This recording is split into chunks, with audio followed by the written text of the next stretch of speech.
Hi friends, വണ്ടിപ്പിടിക്കാരൻ്റെ പുതിയ വീഡിയോയിലേക്ക് എല്ലാവർക്കും സ്വാഗതം. ഇന്നത്തെ നമ്മുടെ വീഡിയോ എന്ന് പറയുന്നത് 2016 മോഡൽ ഓഡിയുടെ Q7 ആണ്. ഈ വാഹനം വർക്ക്ഷോപ്പിൽ വന്നിരിക്കുന്ന സസ്പെൻഷൻ ഫെയിലിയർ ആയിട്ടാണ്. പഴയ മോഡൽ ഓഡി Q7 അപേക്ഷിച്ചിട്ട് ഈ വാഹനത്തിൻ്റെ സസ്പെൻഷൻ്റെ എയർമാറ്റിക് കംപ്രസറിൻ്റെ ലൊക്കേഷനും അതേമാതിരി തന്നെ വാൾവിൻ്റെ ലൊക്കേഷനും ചെറിയ മാറ്റമുണ്ട്. പഴയ മോഡൽ വാഹനങ്ങളുടെ ആണെങ്കിൽ നമുക്ക് ഇതിൻ്റെ ഫ്രണ്ട് റൈറ്റ് സൈഡിൽ ഈ ഒരു പോർഷനിൽ ആണ് ഇതിൻ്റെ കംപ്രസറിൻ്റെയും വാൾവിൻ്റെയൊക്കെ ലൊക്കേഷൻ വരുന്നത്.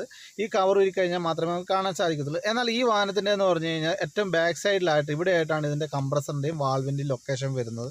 നമുക്ക് ഫോൾട്ടി എന്തെങ്കിലും ഉണ്ടെങ്കിൽ അതേമാതിരി സസ്പെൻഷൻ ഏതെങ്കിലും ഒരു വീലിലോട്ട് താണ് കിടക്കുന്നതാണെങ്കിൽ നമുക്ക് ഇതിൻ്റെ ഇവിടുന്ന് തന്നെ നമ്മൾ കംപ്രസറിൻ്റെ പ്രഷർ ഉണ്ടോ, അതേമാതിരി തന്നെ എയർ ലീക്ക് ഉണ്ടോ, അതേമാതിരി ഇതിനുള്ള കാര്യങ്ങളൊക്കെ നമുക്ക് ചെക്ക് ചെയ്യാം.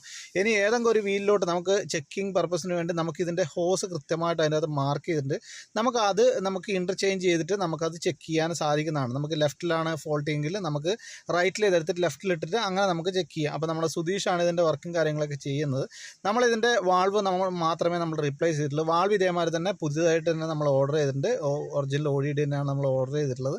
നമുക്ക് ഇതേമാതിരി പമ്പ് അല്ലാതെ പമ്പ് ഫോൾട്ടി ആണെങ്കിൽ മാത്രം നമുക്ക് പമ്പ് മാറിയാൽ മതി. ഇല്ലാന്നുണ്ടെങ്കിൽ നമുക്ക് ഇതേമാതിരി തന്നെ ഇതിൻ്റെ വാൾവ് സെപ്പറേറ്റ് ആയിട്ട് മേടിക്കാൻ കിട്ടുന്നതാണ്. അപ്പോൾ നമ്മളിതിൻ്റെ വാൾവാണ് നമ്മൾ മാറിയിരിക്കുന്നത്. അപ്പോൾ വീഡിയോ ഇഷ്ടപ്പെട്ടിട്ടുണ്ടെങ്കിൽ അതേമാതിരി ജർമ്മൻ വാഹനങ്ങൾ ടെക്നിക്കൽ സപ്പോർട്ടൊക്കെ താല്പര്യമുള്ളവരാണ് നിങ്ങളെങ്കിൽ എൻ്റെ ഈ ചാനൽ സബ്സ്ക്രൈബ് ചെയ്ത് കഴിഞ്ഞാൽ നല്ല നല്ല വീഡിയോ ചാനലിലൂടെ വരുന്നതാണ്. അപ്പോൾ നമുക്കിതിൻ്റെ കംപ്രസർ കാണുന്നുണ്ടെങ്കിൽ ഈ ചെറിയൊരു കവർ ഊരിക്കഴിഞ്ഞാൽ മാത്രമേ നമ്മളതിൻ്റെ കംപ്രസർ കാണത്തുള്ളൂ.